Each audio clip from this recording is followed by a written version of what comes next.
से जीवन के हर पल का आनंद उठा लो।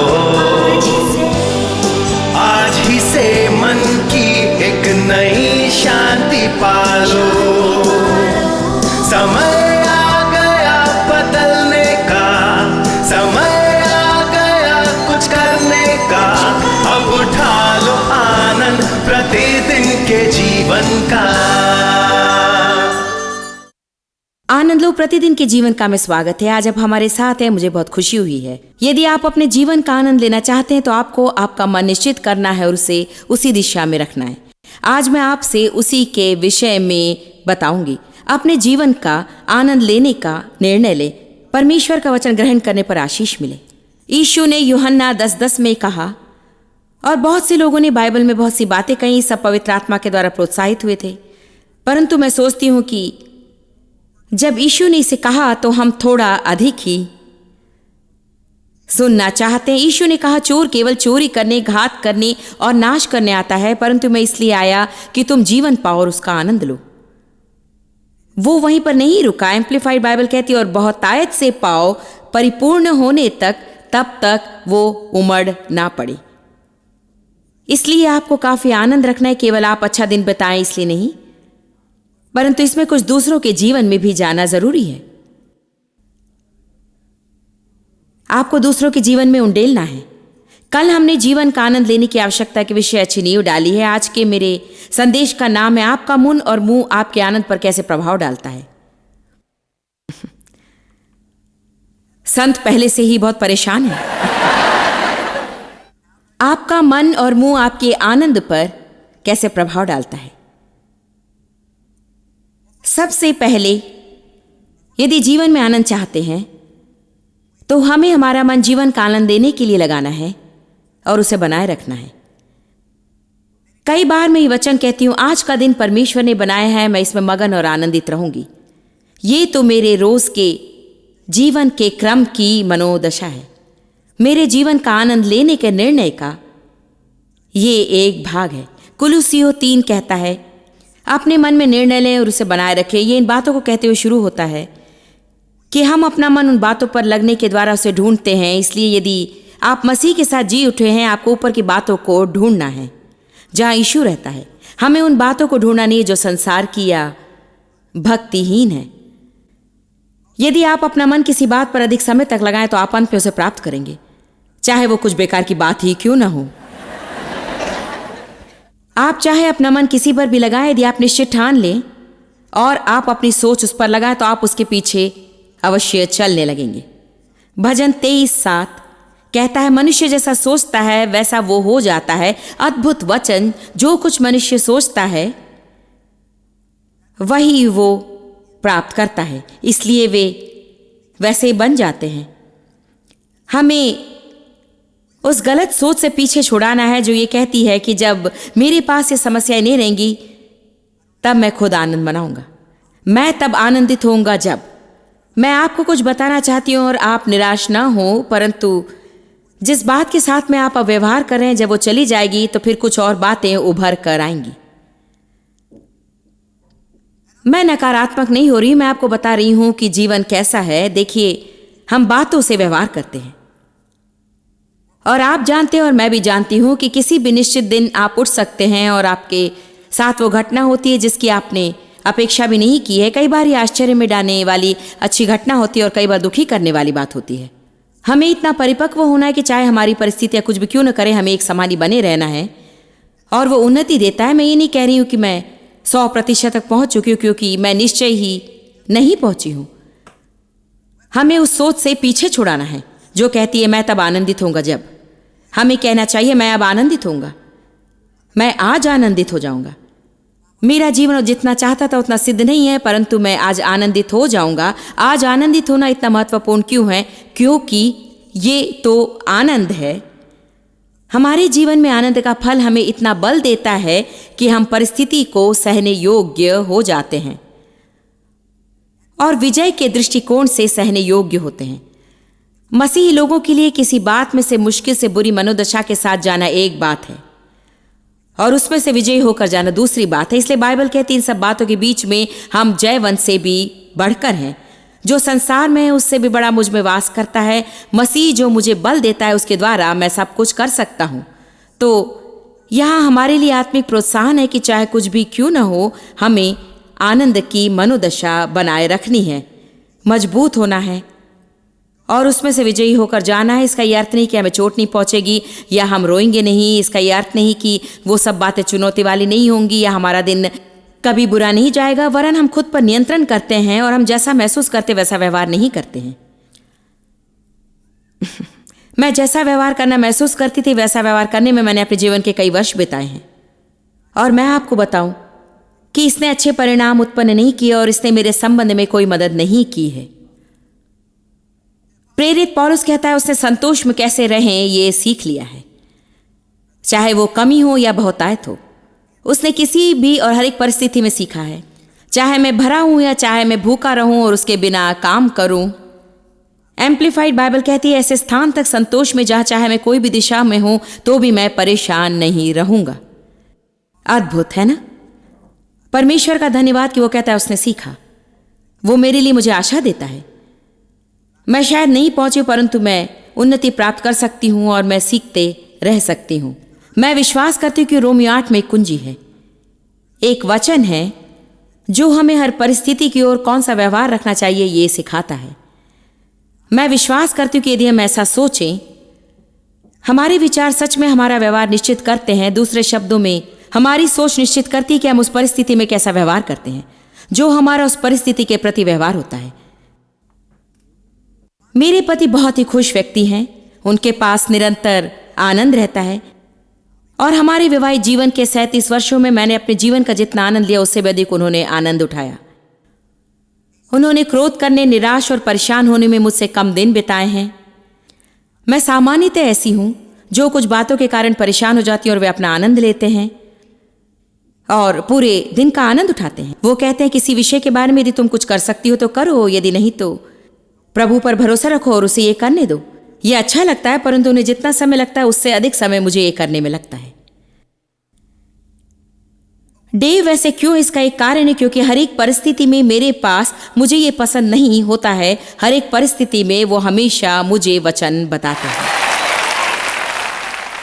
मैंने डेव से कहा यदि आप प्रचारक होते तो आपके पास एक ही संदेश होता, क्योंकि जहां तक डेव की बात आती है ये एक वचन सब बातों में उपयोगी होता और ये पाया जाता है रोमियो 8 पद 28 में। और हम जानते हैं कि जो लोग परमेश्वर से प्रेम रखते हैं उनके लिए वो सब बातें मिलकर भलाई ही उत्पन्न करती हैं, अर्थात उन्हीं के लिए जो उसके अभिप्राय से बुलाए गए हैं। इसलिए डेव हमेशा कहते हैं सब बातें मिलकर भलाई उत्पन्न करती हैं, सब भलाई लेकर आता है। उनके पास एक और वचन है, अपनी सारी चिंता परमेश्वर पर डाल दो। ये दो वचन, अपनी चिंता परमेश्वर पर डाल दो। बाइबल कहती है अपनी चिंता परमेश्वर पर डाल दो। परमेश्वर से प्रेम करने वालों के लिए भलाई उत्पन्न करती है। आप में से कितने लोग परमेश्वर से प्रेम करते हैं? निश्चय ही आप करते हैं, नहीं तो आज सुबह के समय आप लोग यहां नहीं होते। वे जो परमेश्वर से प्रेम करते हैं और उसके उद्देश्य के लिए बुलाए गए हैं, इसका अर्थ है कि आप परमेश्वर की इच्छा अपने जीवन में चाहते हैं। और मैं विश्वास करती हूँ कि आप परमेश्वर की इच्छा अपने जीवन में पूरी करना चाहते हैं। मैं सोचती हूँ कि आज मैं आपसे हियाव से कह सकती हूँ कि आप सब जो आज ऑडिटोरियम में बैठे हैं और टीवी के दर्शक भी, लोग तब तक बैठकर क्रिश्चियन टीवी कार्यक्रम नहीं देखते जब तक कि वे परमेश्वर के साथ चलना नहीं चाहते, जब तक कि वे अपने जीवन में अच्छा बदलाव नहीं चाहते हैं। परंतु विशेषकर आप में से वे लोग जिन्होंने यहाँ आने के लिए छुट्टियां ली हैं, मैं आपसे कहती हूँ कि आप प्रभु से प्रेम करते हैं, आप प्रभु की इच्छा चाहते हैं। इसलिए आप ये विश्वास करने के लिए स्वतंत्र हैं कि आप विश्वास करें कि चाहे आपके जीवन में कुछ भी क्यों ना हो, परमेश्वर नियंत्रण में है और वो उसे आपकी भलाई के लिए ही बनाता है।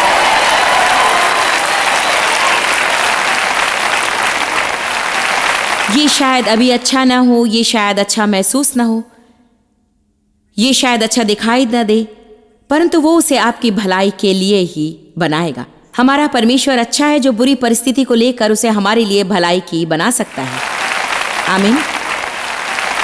उत्पत्ति 50:20 में एक और उदाहरण है जहां यूसुफ के साथ बुरा व्यवहार किया गया था और उसे 13 वर्षों तक जेल में ऐसे काम के लिए डाला गया था जो उसने किया ही नहीं।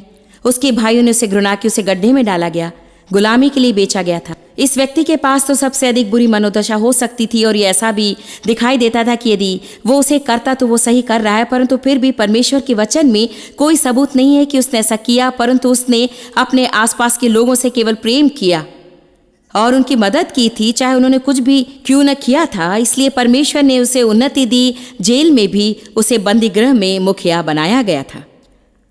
अकाल के समय जब उसके भाई उसके पास आए, जब उन्होंने ये जाना कि वो यूसुफ है, तो वे उसके सामने झुक गए।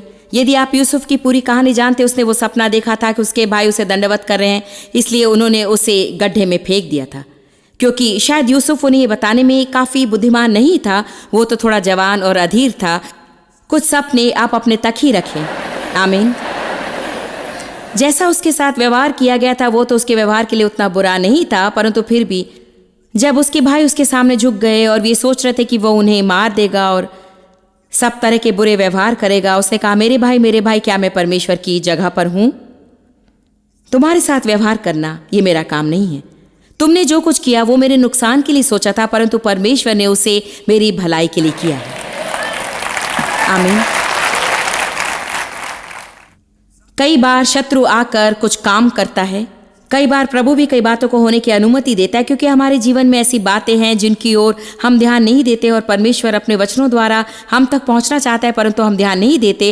इसलिए कई बार उसे हमारी परिस्थिति को स्पर्श करना पड़ता है। यदि आप अपने बच्चों से प्रेम करते हो तो उन्हें अपने वचन पहले देंगे, और यदि वे उसकी ओर ध्यान न दे तो आप उनकी परिस्थितियों को स्पर्श करेंगे। आप अपने बच्चों से घृणा करते हैं, इसलिए आप उन्हें नहीं मारते हैं। आप ऐसा इसलिए करते हैं क्योंकि आप उनसे प्रेम करते हैं और उन्हें उत्तम होते हुए देखना चाहते हैं। इसलिए कई बार आपको उनसे वो कुछ बात अलग कर देनी होती है जो वो चाहते हैं, या जो वे चाहते हैं वो उनको आप नहीं देते हैं। इसलिए नहीं कि आप उनसे प्रेम नहीं करते, परंतु इसलिए कि आप चाहते हैं कि वे जाग जाएं और सही मनोदशा रखें। हालेलुया। इसलिए मेरा विश्वास है कि रोमियो 8:28 आनंद की कुंजी है, क्योंकि मैं आपको ये शाश्वती नहीं दे सकती कि परिस्थितियां हमेशा एक समान ही रहेंगी, परंतु मैं विश्वास करती हूं कि चाहे कोई भी परिस्थिति क्यों ना आए, यदि आप कहेंगे कि मैं विश्वास करती हूं कि ये मेरे लिए भलाई उत्पन्न करेगा। मुझे अच्छा नहीं लग रहा है परमेश्वर, परंतु मैं जानती हूं कि मैं तुझसे प्रेम करती हूं और तेरी इच्छा चाहती हूं, और इसलिए ये मेरे लिए भलाई उत्पन्न करेगा। हम में से अधिकतर, यदि हम पूरा सच कहें, तो हम सब जानते हैं कि जब हम मुश्किल समय में से जाते हैं तब परमेश्वर के साथ हमारा संबंध हमेशा मजबूत हो जाता है। आप अब परमेश्वर के साथ जिस करीबी संबंध का आनंद ले रहे हैं, उनमें से अधिकतर आपने उन मुश्किल समय में प्राप्त किए जिस समय आपके पास कोई और नहीं परंतु बस वही था। इसके कारण आप परमेश्वर के साथ के अपने संबंध में और अधिक आगे बढ़ते हैं। कभी कभी परमेश्वर हमारे जीवन से कुछ लोगों को हटा देता है और हम हमारे अकेलेपन पर चिल्लाते और रोते हैं, और शायद ये वे लोग हो सकते हैं जिन पर हम अधिक आधारित रहते हैं, ऐसे मित्र जिन पर हम अधिक आधारित हैं, और परमेश्वर को उन बातों को हमसे दूर करना पड़ता है ताकि हम हमारे आसपास की बातों के बजाय उस पर आधारित रहें। कई बार आप अपने धन पर अधिक भरोसा करते हैं। हमारे जीवन में ऐसी बहुत सी बातें होती जिनके साथ परमेश्वर को व्यवहार करना पड़ता है, क्योंकि हमारे पास उनके प्रति आकर्षण होता है जो केवल उसका है। वो चाहता है कि चाहे कोई भी परिस्थिति क्यों न हो, हमें आनंदित रहना है, क्योंकि परमेश्वर का आनंद हमारा बल है। मैं चाहती हूँ कि आज आप इसे देख लें कि परीक्षा में हमें आनंदित रहना क्यों महत्वपूर्ण है, क्योंकि परीक्षा आपको सुखा देती है परंतु आनंद आपको बल देता है। यदि हम और कुछ नहीं परंतु केवल सूख रहे हैं तो फिर शत्रु के लिए आसान होगा कि हमें नीचे खींच ले, परंतु यदि हम उस आनंद के फल के द्वारा उसे वापस युद्ध करें तो हमें बल प्राप्त होगा कि हम आगे बढ़ें और अंतिम परिणाम प्राप्त करें। बाइबल में इसके विषय में बहुत से वचन संदर्भ है। यूहन्ना 16:33 कहता है, संसार में तुम्हें सताव होगा। यीशु ने ये कहा है, ये परमेश्वर की ओर से प्रतिज्ञा है कि संसार में तुम्हें सताव होगा, और फिर उसने कहा, ढाढ़स बांधो, मैंने संसार को जीत लिया है। तुम्हें नुकसान पहुंचाने की उसकी सामर्थ मैंने छीन ली है। मैं सोचती हूँ कि इसका यह अर्थ नहीं कि हमें कभी नुकसान नहीं पहुंचेगा, परंतु मैं नहीं सोचती वो हमें हमेशा का नुकसान पहुंचा सकता है। आमीन। आनंद एक हथियार है। कुलुसियों 1:11 में पौलुस ने कलीसिया के लिए प्रार्थना की कि वे उनके विरुद्ध में आने वाली हर बातें आनंद के साथ सह ले और डटे रहें। आनंद के साथ। इसलिए हम देखते कि पौलुस फिर से कहता है, तुम्हारी परीक्षा होगी, क्लेश होगा। मैं आपको फिर प्रोत्साहित करती हूँ कि आप डटे रहें और सह लें, परंतु मैं आपको बता रही हूँ अपने आनंद का स्तर बनाए रखें। क्यों? क्योंकि आनंद हमें बल देता है। याकूब 1:2-4 विभिन्न परीक्षाओं का सामना करते समय इसे आनंद की बात समझो, ये जानते हुए कि परमेश्वर उनका उपयोग आपकी भलाई के लिए करेगा। आनंद के साथ जुड़े रहने में हमें परेशानी होती है। प्रेरित 20:24 में पौलुस ने कहा, इनमें से कोई भी बात मुझे नहीं हटा सकती है और मैं अपने प्राण को अपने लिए प्रिय नहीं समझता हूं, ताकि मैं अपनी दौड़ आनंद के साथ पूरी करूं। मैं सोचती हूँ कि पौलुस कह रही थी, मैं अपने आनंद का स्तर बनाए न रखूं तो परमेश्वर ने जो मेरे लिए काम रखा है उसे मैंने पूरा नहीं किया। इसलिए चाहे कुछ भी हो, मैं इन बातों को मुझे हिलाने नहीं दूंगा। मैं आगे बढ़ता चले जाऊंगा, परंतु मुझे मेरे आनंद का स्तर बनाए रखना है, क्योंकि यदि मैं अपने आनंद का स्तर ऊपर न रखूं तो आगे बढ़ने के लिए मेरे पास हिम्मत नहीं होगी। आमीन। इसलिए आनंद महत्वपूर्ण क्यों है, ये जानने में ये मेरी और अधिक मदद करता है। चाहे रास्ते में कितने भी गड्ढे क्यों न हो, तो भी पौलुस ने यात्रा का आनंद लेने का निर्णय किया था। आमीन। ठान लेना ही मुख्य कुंजी है। आनंद हमारा सामान्य स्वभाव होना चाहिए। मसीही व्यक्ति के लिए आनंद लेना उनका सामान्य स्वभाव होना चाहिए। दोबारा सुनिए, आनंद तो हमारा सामान्य स्वभाव होना चाहिए। आप क्या सोचते हैं कि स्वर्ग का स्वभाव कैसा होगा? हम सब जानते कि वो शांत और आनंद की जगह होगी। कोई आंसू नहीं, कोई रोना नहीं, कोई दुख नहीं, कोई दर्द नहीं। मुझे आश्चर्य होता है कि यीशु का स्वभाव कैसा था। जानते हैं, उसका तो खुशी का स्वभाव था, शांतिपूर्ण स्वभाव। तो मेरा जीवन सामान्य कब है? यदि आप खुश हैं तो संसार में आप असामान्य हैं, और लोग सोचते हैं यदि आप बहुत खुश हैं तो आप मादक द्रव्य लिए हैं। कई बार आप संसार में किसी की ओर देखकर मुस्कुराए तो वे आपकी ओर ऐसे देखते हैं कि जैसे तुम क्या करने वाले हो। मसीही व्यक्ति के लिए आनंद तो हमारा सामान्य स्वभाव होना चाहिए। ये ऐसा नहीं होना चाहिए कि हमें इसके विषय प्रतिदिन कुछ करना पड़े। ये ऐसा नहीं होना चाहिए कि हमें इस स्वभाव में रहने के लिए कुछ बड़ी घटना होनी चाहिए। आप मुझे समझ रहे ना? जैसे हम प्रतिदिन के सामान्य जीवन में से जाते हैं, हमें तो आनंदित होना चाहिए। प्रतिदिन के जीवन का आनंद लें। केवल छुट्टियों का आनंद ही नहीं लेना है, परंतु प्रतिदिन के जीवन का आनंद लेना। डेव और मैं इस वर्ष कुछ समय छुट्टी लेने की योजना बना रहे और हम बातें करते आए कि इस समय हम क्या करेंगे और आने वाली विशेष बातों की राह देखना सच में आनंद लेने योग्य है। परंतु यदि मैं छुट्टी लेने के समय तक इन सब बातों को बस ऐसी ही सहती जाऊं तो मैं वैसी मसीही नहीं बन जाऊंगी जैसे परमेश्वर चाहता है। तो सच में तब से लेकर अब तक निश्चय ही कोई फर्क नहीं हुआ। उसे तो अलग तरह का आनंद होना चाहिए था, परंतु मुझे अभी भी आनंदित होना चाहिए, चाहे मैं कुछ भी क्यों न कर रही हूं। कल हमने सबोपदेशक पढ़ा और हमने देखा कि सबोपदेशक का लेखक लोगों को उनके काम का आनंद लेने के लिए प्रोत्साहित करता है। अपने काम से घृणा न करें, काम इसलिए धन्यवादी हो। यदि आप ऐसा महसूस करते हैं कि आपको कहीं और रहना चाहिए, तो जब आप दूसरी नौकरी ढूंढ रहे हैं तो आप जहां वहीं पर आनंद लें, परंतु बुरी मनोदशा न रखें और शैतान को अपना आनंद चुराने ना दें। एक निर्णय लें, एक मनोवृत्ति बनाएं, अपनी मनोवृत्ति बनाएं और उसे बनाए रखें। आमीन। आनंद हमारा सामान्य स्वभाव होना चाहिए। क्या होगा जब हम सुबह उठकर भावनात्मक निराश, चिड़चिड़े और निराश महसूस करते हैं? तो आप सोचते हैं क्या हुआ है? ओ, आज मुझे बुरा महसूस हो रहा है। हर स्वभाव का एक कारण होता है। क्या आप जानते हैं, हर एक फल के लिए एक जड़ होती है। हम फल तोड़ने की कोशिश करते हैं और हम नीचे जड़ तक नहीं पहुंचते। शायद हमने इसके साथ व्यवहार नहीं किया और इसलिए ये दूसरे दिन दूसरे तरीकों से वापस आता है। हमारे मित्र डॉन क्लॉज इस सप्ताह के अंत में हमारे साथ है। डॉन इनकी ओर हाथ दिखाए क्योंकि सब जानना चाहते हैं कि ये आप कौन हैं।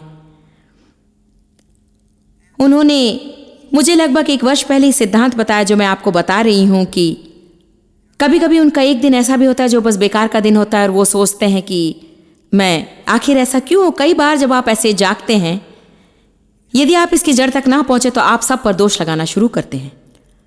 हम हमारा मन नकारात्मक बातों पर लगाते हैं या जिन्हें हम सोचते हैं नकारात्मक है उन पर लगाते हैं और अच्छी बातों के विषय सोचने में अधिक समय नहीं लगाते हैं। क्या यह अद्भुत नहीं कि हमारा मन अपने आप नकारात्मक बातों पर लगता है? क्या आपने कभी ध्यान दिया कि आपको क्रोधित करने के लिए लोगों ने क्या किया, यह सोचने की कोशिश करने की भी जरूरत नहीं है। आपको उनके विषय नहीं सोचने की कोशिश करनी है जो कहता है कि वो पुराना स्वभाव नकारात्मक बातों की ओर झुकता है, परंतु हम मसीह में नई सृष्टि हैं। फिर भी बाइबल बताती है प्रतिदिन हमें मसीह को पहन लेना है, हमें प्रेम पहन लेना है, हमें दया पहन लेनी है, हमें सही विचार चुन लेना है। मैंने तुम्हारे सामने जीवन और मृत्यु रखी है, जीवन चुन ले ताकि तू और तेरा घराना जीवित रह सके। दूसरा कुरिन्थियों 10:4 और 5, क्योंकि हमारी लड़ाई के हथियार शारीरिक नहीं है परंतु गढ़ों को ढा देने के लिए परमेश्वर के द्वारा सामर्थ्य है। सो हम कल्पनाओं को और हर एक ऊंची बात को जो परमेश्वर की पहचान के विरोध में उठती है खंडन करते हैं। ये कारण बताना और सिद्धांत और कल्पनाओं के विषय कहता है, ये तो विचार है। यदि परमेश्वर हमें कोई काम करने की योग्यता न दे तो वो कभी भी वो करने के लिए नहीं कहता है। इसलिए यदि परमेश्वर मुझे गलत विचारों को गिरा देने के लिए कहता है तो निश्चय ही मैं वो करने के योग्य हूँ।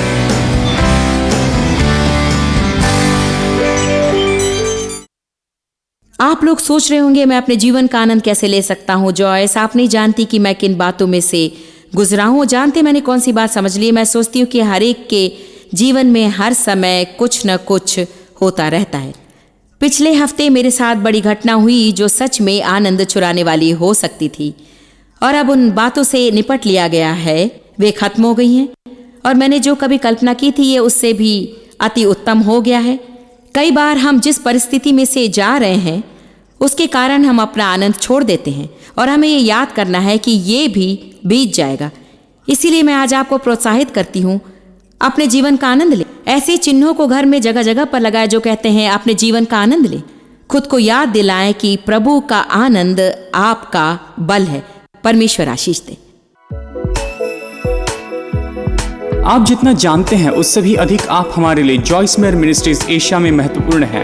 हम आपकी सराहना करते हैं। आप सौभाग्यों का धन्यवाद देते हैं कि इस संसार भर की सेवकाई को आप सफल कर रहे हैं। एक साथ हम भूखों को भोजन, गरीबों को कपड़े दे रहे हैं और पूरे संसार में सुसमाचार प्रचार कर रहे हैं। हमसे आज ही संपर्क करें या लॉग करें jmmindia.org। अपने प्रार्थना निवेदन भेजें, हमारे स्रोत के विषय जानें, जॉयस की सभाओं के विषय जानें और जैसे हम पूरे संसार में मसीह के प्रेम को बांटते हैं तो आप हमारे साथ सहभागी हो जाएं।